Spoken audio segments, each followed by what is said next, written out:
Hello everyone, इस video में हम लोग लाइफ प्रोसेस चैप्टर का जो सेकेंड पार्ट है रेस्पिरेशन उसको रिवाइज करेंगे। हमने इसको दो पार्ट में पढ़ रखा है कि रेस्पिरेशन क्या होता है, रेस्पिरेशन के कौन कौन से टाइप्स हैं, किस बेसिस पे वो टाइप्स हैं, और जो बेसिस है ऑक्सीजन का प्रेजेंस और एब्सेंस, तो ऑक्सीजन कौन सा पाथ फॉलो करके हमारे बॉडी के अंदर आता है, इस सबको अभी हम लोग यहाँ पे समझेंगे। ठीक है, तो स्टार्ट करते हैं रेस्पिरेशन।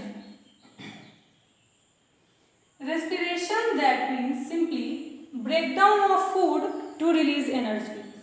सेल के अंदर फूड का ब्रेकडाउन करके एनर्जी रिलीज कराने के प्रोसेस को रेस्पिरेशन कहते हैं।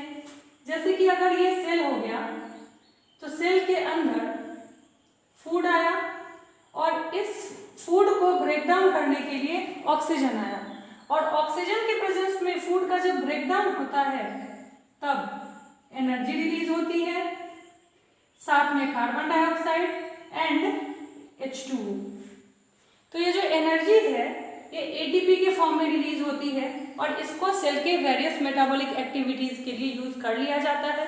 साथ में बना वाटर जो है वो हार्मफुल नहीं होता है तो सेल के बॉडी के अंदर रह जाता है, और जो कार्बन डाइऑक्साइड है वो हार्मफुल है तो इसको बॉडी से बाहर कर दिया जाता है। ठीक है, एक चीज यहाँ पे ध्यान देने की बात है, इधर जैसे देखो फूड है तो ग्लूकोज इसको हम लिखेंगे, तो यहाँ पे देखो ब्रेकडाउन जो हुआ तो प्रोडक्ट हमारा बना ये तीनों, एंड जो रिएक्टेंट आप कहोगे वो फूड एंड O2 है, यानी कि food that means glucose plus oxygen. ठीक है, इसका जब ब्रेकडाउन हुआ तो प्रोडक्ट क्या क्या बना, carbon dioxide plus water plus energy. देखो इस प्रोसेस को हमने कहा रेस्पिरेशन, जिसमें ग्लूकोज का ब्रेकडाउन हुआ वाटर के प्रेजेंस में, तो क्या बना, carbon dioxide plus water plus energy. अब इसको एक बार उल्टा करते हैं, यानी कि इसको रिएक्टेंट लेते हैं और इसको प्रोडक्ट। तो ये याद करो कहाँ पे हमने पढ़ा था, फोटोसिंथेसिस में, जिसमें हमने कार्बन डाइऑक्साइड को और वाटर को मिलाया था तो क्या बना था, ग्लूकोज प्लस ऑक्सीजन। यानी कि इस प्रोसेस को हम क्या कहेंगे, फोटोसिंथेसिस, जिसमें कार्बन डाइऑक्साइड और वाटर जो है वो मिलके एनर्जी के प्रेजेंस में क्या बनाएगा, ग्लूकोज एंड ऑक्सीजन। यानी कि respiration and photosynthesis are opposite process. Photosynthesis के प्रोसेस में ग्लूकोज का फॉर्मेशन होता है कार्बन डाइऑक्साइड और वाटर से, और रेस्पिरेशन के प्रोसेस में ग्लूकोज का ब्रेकडाउन होता है कार्बन डाइऑक्साइड और वाटर में। यानी कि ग्लूकोज बना था इन दोनों से, और जब ये टूटा ग्लूकोज तो वापस से जो इनके रिएक्टेंट थे उसमें फॉर्मेशन हुआ। That means respiration and photosynthesis are opposite process. ठीक है, एक का जो रिएक्टेंट है दूसरे का वो प्रोडक्ट है। तो ये हमारा रेस्पिरेशन हुआ। अब रेस्पिरेशन के हम टाइप्स देखते हैं। तो रेस्पिरेशन के दो टाइप्स होते हैं जो कि ऑक्सीजन के प्रेजेंस और एब्सेंस के बेसिस पे डिवाइड किया गया है। एक बार हम उसका ब्रेकडाउन देखते हैं कि अगर ये ग्लूकोज है, ये आपकी एनसीईआरटी में भी है, बहुत इंपॉर्टेंट है, अच्छे से समझना है इसको। ये ग्लूकोज है, ग्लूकोज का एक मॉलिक्यूल 2 पाइरुवेट में कन्वर्ट होता है। देखो ग्लूकोज जो है this is 6 carbon compound and pyruvate is 3 carbon compound. तो एक ग्लूकोज मॉलिक्यूल 2 पाइरुवेट मॉलिक्यूल में कन्वर्ट होता है। ग्लूकोज जो है दैट इज 6 कार्बन कंपाउंड और पाइरुवेट जो है दैट इज 3 कार्बन कंपाउंड। और ग्लूकोज से पाइरुवेट के कन्वर्जन को ग्लाइकोलाइसिस कहते हैं। This process is called glycolysis, और ये सेल के साइटोप्लाज्म में होता है। और इस प्रोसेस में जरूरी नहीं है कि ऑक्सीजन होगा ही, ऑक्सीजन के प्रेजेंस में भी होगा और एब्सेंस में भी। तो यहाँ पे हम लिख सकते हैं नो नीड ऑफ O2। ठीक है, ये जो प्रोसेस है ग्लूकोज का पाइरुवेट में कन्वर्जन, 6 कार्बन मॉलिक्यूल का 3 कार्बन मॉलिक्यूल में कन्वर्जन, ये सेल के साइटोप्लाज्म में होता है और उसमें ऑक्सीजन का प्रेजेंस हो भी सकता है, नहीं भी हो सकता है, और उस प्रोसेस को को हम कहते हैं ग्लाइकोलाइसिस। ठीक है, तो आइदर एरोबिक रेस्पिरेशन हो और एनएरोबिक रेस्पिरेशन हो, यानी आइदर ऑक्सीजन के प्रेजेंस में रेस्पिरेशन हो और ऑक्सीजन के एब्सेंस में रेस्पिरेशन हो। लेकिन ये जो बात है, ये कॉमन बात है, ठीक है। इसके बाद डिवाइड होगा, अगर ऑक्सीजन प्रेजेंट होगा पाइरुवेट बनने के बाद, अगर ऑक्सीजन प्रेजेंट होगा तो यहां मैं लिखती हूं इफ O2 प्रेजेंट, तो ये जो पाइरुवेट मॉलिक्यूल है ये सेल के माइटोकॉन्ड्रिया के अंदर जाएगा और क्रेब साइकिल चलेगा। देखो क्रेब साइकिल को अभी हमें डिटेल में 10th क्लास में नहीं पढ़ना है, सिर्फ आप नाम याद रखो। और इस प्रोसेस को हम कहेंगे एरोबिक रेस्पिरेशन। और इस एरोबिक रेस्पिरेशन में जो प्रोडक्ट बनेंगे that is energy in form of ATP कह सकते हो, प्लस CO2 प्लस H2O। अब देखो मैंने आपको बताया कि ये प्रोसेस जो है ये जनरल है। एरोबिक रेस्पिरेशन होगा तब भी इतना प्रोसेस आएगा ही आएगा, अगर एनएरोबिक रेस्पिरेशन है तब भी आएगा। इस पाइरुवेट के बनने के बाद जो है अगर ऑक्सीजन प्रेजेंट होगा तो एरोबिक रेस्पिरेशन चलेगा, अगर ऑक्सीजन प्रेजेंट नहीं होगा तो एनएरोबिक रेस्पिरेशन चलेगा। तो यहाँ पे मैं लिखती हूँ इफ ऑक्सीजन एब्सेंट, तो अगर ईस्ट सेल है तो इसके अंदर फर्मेंटेशन चलेगा और इस प्रोसेस को भी हम एनएरोबिक रेस्पिरेशन ही कहेंगे। और इस प्रोसेस में जो प्रोडक्ट बनेगा that is ethanol plus CO2 plus H2O। ठीक है, अब अगर मसल सेल है, तब मसल सेल है उसके अंदर भी एनएरोबिक रेस्पिरेशन होगा।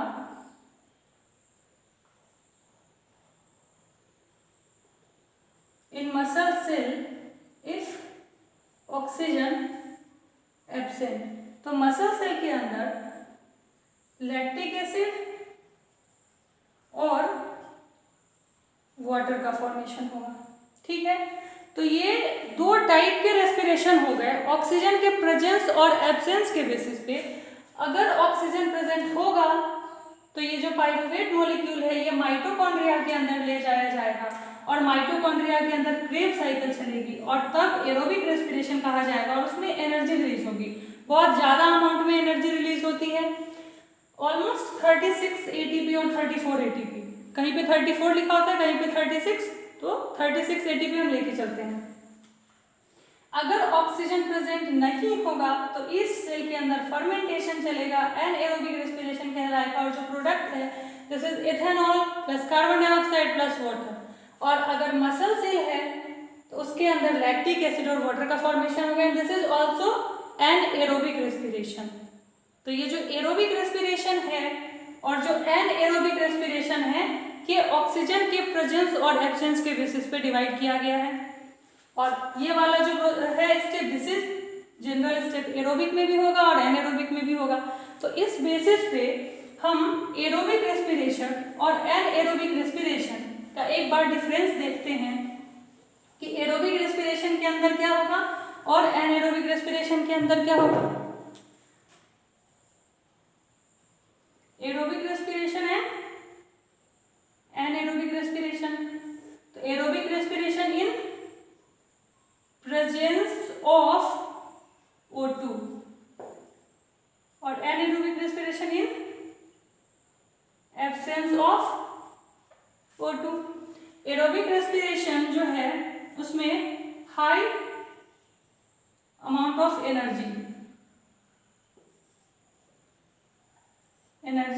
रिलीजेस, और एनएरोबिक रेस्पिरेशन की बात करेंगे तो low energy, low amount of energy releases. ठीक है, एरोबिक रेस्पिरेशन जो है इसमें प्रोडक्ट बनेगा that is carbon dioxide, product is CO2, H2O and energy. And anaerobic respiration की बात करेंगे तो if yeast cell then fermentation, और इसके अंदर जो प्रोडक्ट बनेगा this is ethanol plus CO2 plus H2O। और अगर मसल सेल होगा,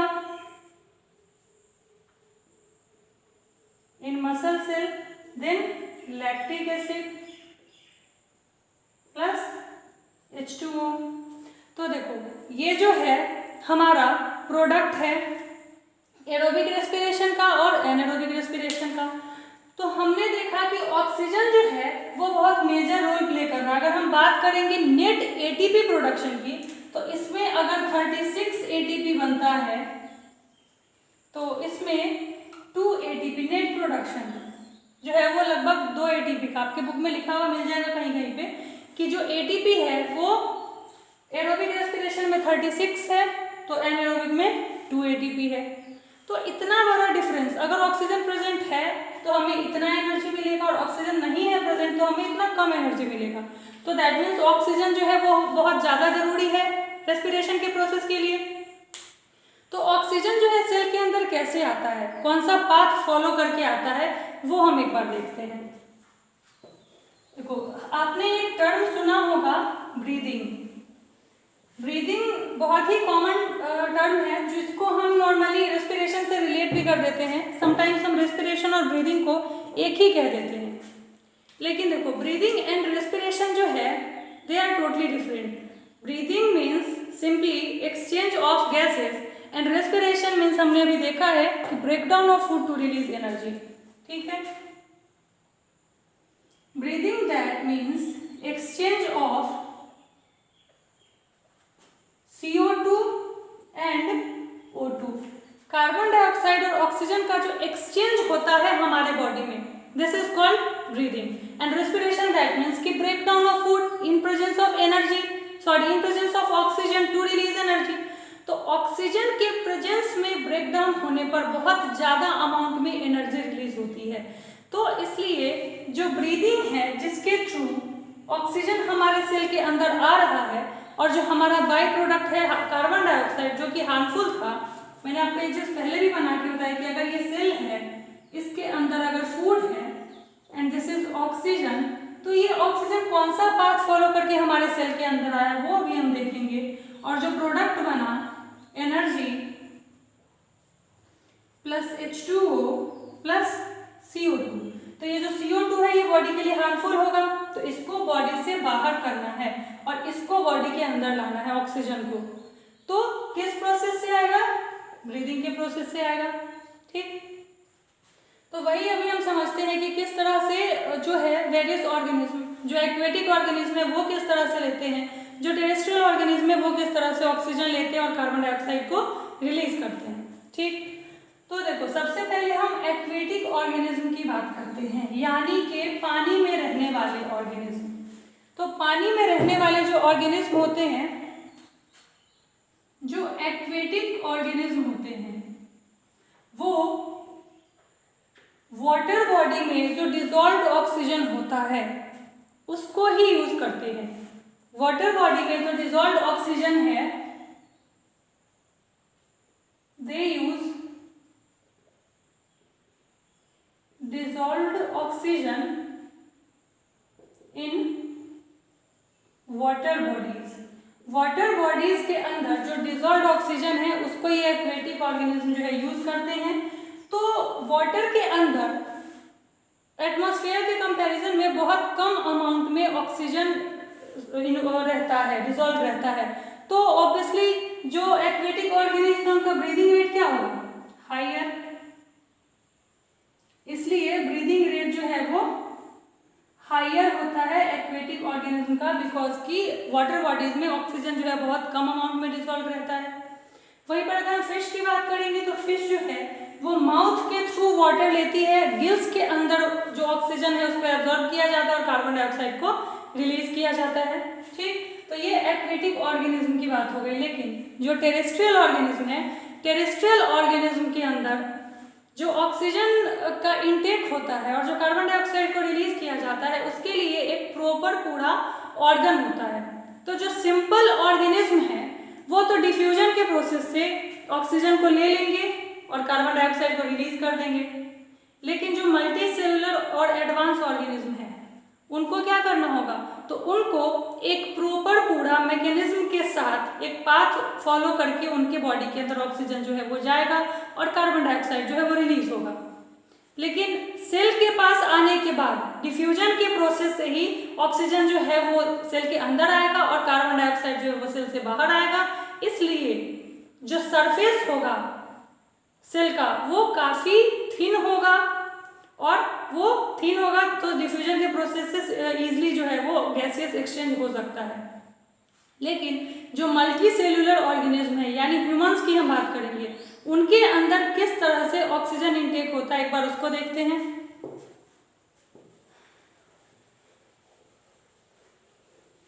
तो देखो मैं एक बार डायग्राम बनाती हूँ। This is rough diagram. ये नेजल ओपनिंग है, this is mouth, this is common passage pharynx, उसके बाद दिस इज लाइडिंग्स, ट्रैकिया,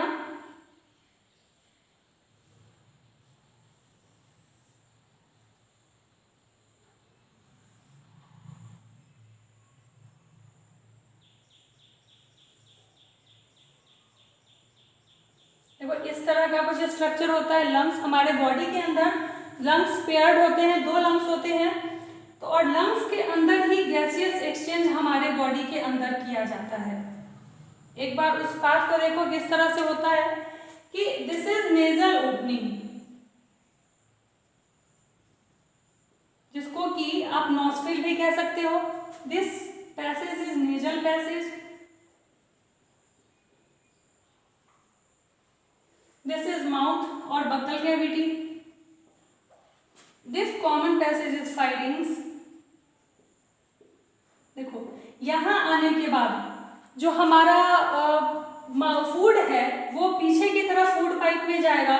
तो अभी हम लोग रेस्पिरेशन की बात कर रहे हैं, इसलिए हम बस गैसेस की बात करेंगे, तो इसलिए हम नेजल ओपनिंग को कंटिन्यू करते हैं। नेजल ओपनिंग दिस इज, और यहां से एयर एंटर करेगा और नेजल पैसेज के थ्रू आएगा फाइरिंग्स कॉमन पैसेज में। अब ये जो नेजल पैसेज है इसके अंदर फाइन हेयर्स प्रेजेंट होते हैं, जो कि एयर के साथ अगर कोई जर्म चला गया उसको ट्रैप करेगा। और इसके अंदर म्यूकस भी, नेजल पैसेज के अंदर म्यूकस भी प्रेजेंट होता है, जो कि जो बैक्टीरिया जाएंगे उसको ट्रैप करेगा। फाइनली एयर को प्यूरिफाई करेगा हमारे बॉडी के अंदर जाने से पहले, और प्यूरिफाइड एयर हमारे फाइरिंग्स के अंदर आएगा। फाइरिंग्स के बाद जो एयर है वो जाएगा लाइडिंग्स में, दिस इज लाइडिंग्स, देन ट्रैकिया। देखो ट्रैकिया में सी शेप्ड कार्टिलेज प्रेजेंट होते हैं, जो कि ट्रैकिया को कोलैप्स होने से बचाते हैं।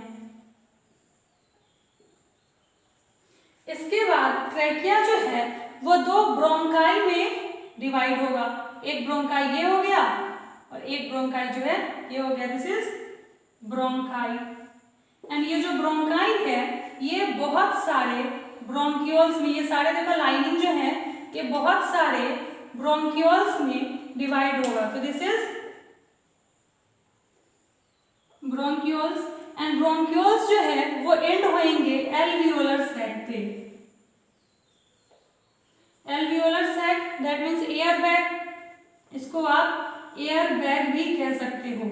और जो गैसियस एक्सचेंज हमारे बॉडी के अंदर होता है वो इसी एयर बैग के अंदर होता है। यानी जो एयर बैग है ये हाईली वास्कुलराइज्ड होता है, यहाँ पे बहुत सारे ब्लड वेसल्स होते हैं। तो पूरे बॉडी से जो कार्बन डाइऑक्साइड है वो जमा होकर हार्ट में जाता है और हार्ट से फिर लंग्स में आता है, जो कि हम ट्रांसपोर्टेशन टॉपिक में पढ़ेंगे। तो फाइनली यहीं पर आगे पूरे बॉडी का कार्बन डाइऑक्साइड जो है वो लंग्स को दे दिया जाता है, और जो ऑक्सीजन है वो एयर के थ्रू जो गया था हमारे लंग्स में वो ले लिया जाता है, और फिर ब्लड जो है ऑक्सीजन लेके जाएगा सेल टू सेल, और फिर वही प्रोसेस चलेगा। फूड का ब्रेकडाउन होगा और फिर 3 प्रोडक्ट्स होंगे, energy, carbon dioxide and water. तो अभी हम लोग पाथ पढ़ रहे हैं ऑक्सीजन का सिर्फ। तो मैंने एक लंग में आपको इस तरह से बताया है कि जो हमारा ब्रोंकाई है वो ब्रोंक्यूल्स में डिवाइडेड है, और ब्रोंक्यूल्स जो है वो बैग में एंड होते हैं, दैट इज एल्वियोलर सैक और एयर बैग, जो कि सिंपल स्क्वैमस एपिथेलियम से लाइंड होता है और बहुत ही फाइन लाइनिंग होती है, थिन लाइनिंग होती है, ताकि गैसियस एक्सचेंज इजिली डिफ्यूजन के प्रोसेस से हो जाए, कार्बन डाइऑक्साइड जो है वो ले लिया जाए और ऑक्सीजन जो है वो दे दिया जाए। ठीक, और दूसरे साइड वाले लंग पे मैं रिब्स बना रही हूँ। This is rib. हमारा जो लंग है वो रिब केस के अंदर प्रोटेक्टेड है।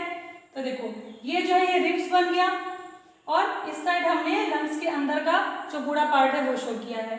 हमारे लंग्स के नीचे में एक डोम शेप्ड स्ट्रक्चर प्रेजेंट होता है and this is called diaphragm. This structure is called diaphragm. ठीक है, तो इन्वायरमेंट से मैक्सिमम अमाउंट में एयर हमारे बॉडी के अंदर कैसे आएगा, इसके लिए ये जो रिब केज है, ये जो रिब्स हैं और जो डायफ्राम है वो रोल प्ले करेगा। कैसे, वो देखो, रिब जो है अगर ये इस तरह से है और लंग्स के नीचे में डायफ्राम जो है वो इस तरह से डोम शेप का है, तो नॉर्मली जो डायफ्राम है वो इस तरह से रहता है डोम शेप का और जो रिब है वो इतना सा है मान लो।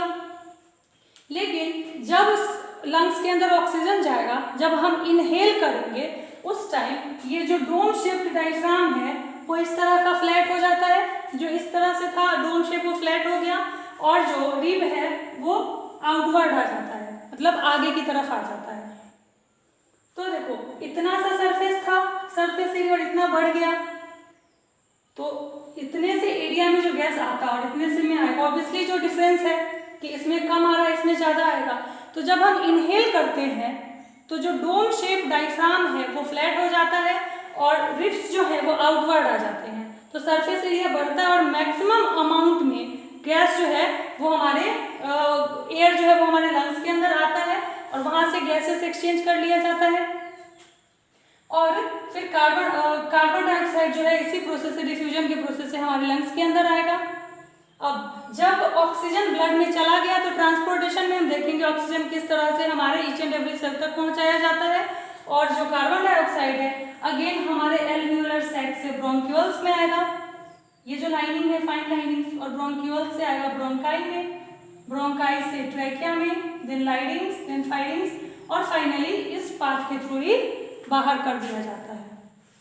और जब सेल के अंदर ऑक्सीजन जाएगा तो हमने प्रोसेस वो देख लिया है कि क्या होता है कि सेल के अंदर जब फूड है और इधर से अगर ऑक्सीजन गया तो प्रोडक्ट क्या बनेगा, energy, carbon dioxide and water, energy CO2 and H2O। फिर वही प्रोसेस चलेगा, एनर्जी जो है वो यूज कर ली जाएगी, H2O हार्मफुल नहीं है और कार्बन डाइऑक्साइड जो है बाई प्रोडक्ट वो इसी प्रोसेस से आएगा। तो कंटिन्यूअसली ये प्रोसेस हमारे बॉडी के अंदर चलता रहता है। हम जो है ब्रीथ इन करते हैं, इनहेल करते हैं, ऑक्सीजन जो है, एयर जो है वो हम नॉस्ट्रिल के थ्रू यानी नेजल ओपनिंग के थ्रू लेते हैं, जो कि नेजल पैसेज में प्यूरिफाई किया जाता है। नेजल पैसेज में हमारे हेयर्स प्रेजेंट होता है, म्यूकस होता है जो कि एयर को प्यूरिफाई करता है और फिर एयर जो है वो फाइडिंग्स के अंदर जाएगा, फाइडिंग्स के बाद लाइडिंग्स में एंड देन ट्रैकिया में। ट्रैकिया में सी शेप्ड कार्टिलेज प्रेजेंट होते हैं जो कि उसको कोलैप्स होने से बचाते हैं। ट्रैकिया जो है वो बाइफर्केट होता है दो ब्रोंकाई में एंड ब्रोंकाई जो है बहुत सारे ब्रोंक्यूल्स में डिवाइडेड होगा। ब्रोंक्यूल्स जो है वो एंड होते हैं एल्वियोलर सैक में। एल्वियोलर सैक को एयर बैग भी कहा जाता है जिसके अंदर गैसेस एक्सचेंज किया जाता है। एल्वियोलर सैक जो है वो स्क्वैमस एपिथेलियम से लाइंड रहता है जिसमें डिफ्यूजन का प्रोसेस होता है। वो हाईली वास्कुलराइज्ड होता है एल्वियोलर सैक। जो ऑक्सीजन है वो ब्लड के अंदर जाता है और जो कार्बन डाइऑक्साइड है वो ब्लड से हमारे लंग्स के अंदर आता है। अगेन लंग्स के अंदर कार्बन डाइऑक्साइड जो है वो ब्रोंक्यूल्स में आएगा, ब्रोंक्यूल्स से ब्रोंकाई में, then trachea, then larynx, then pharynx, then nasal passage and finally nasal opening के थ्रू बाहर कर दी जाती है। और ये प्रोसेस कंटिन्यूअसली हमारे बॉडी के अंदर चलता रहता है। अब ऑक्सीजन जो है वो ब्लड के थ्रू ट्रांसपोर्ट होके जाएगा सेल में। सेल के अंदर फूड आ चुका है न्यूट्रिशन के प्रोसेस से, इसका ब्रेकडाउन होगा, एनर्जी रिलीज होगी बहुत ज़्यादा अमाउंट में। जो कार्बन डाइऑक्साइड है वो फिर से इसी प्रोसेस से बाहर होगा, जो वाटर है वो यूज़ कर लिया जाता है बॉडी के अंदर ही, वो हार्मफुल नहीं होता है। तो ये पूरा प्रोसेस कंटिन्यू हमारे बॉडी के अंदर चलता रहता है। तो हमने जो फूड इंटेक किया था न्यूट्रिशन के प्रोसेस में और जो एसिमिलेशन के प्रोसेस से हमारे सेल के अंदर गया था उससे एनर्जी रिलीज हुई जब ऑक्सीजन गया और ब्रेकडाउन हुआ। अगर ऑक्सीजन नहीं प्रेजेंट होगा तो एनएरोबिक रेस्पिरेशन होगा, अगर ईस्ट सेल है तो फर्मेंटेशन होगा, और अगर मसल सेल है तो लैक्टिक एसिड का फॉर्मेशन होगा, और अगर ईस्ट सेल है तो इथेनॉल का फॉर्मेशन होगा। तो ये सारी चीज़ें जो है रेस्पिरेशन टॉपिक में है। अब हम लोग नेक्स्ट जो इसका चैप्टर लाइफ प्रोसेस चैप्टर का जो थर्ड पार्ट है ट्रांसपोर्टेशन, उसको नेक्स्ट वीडियो में पढ़ेंगे।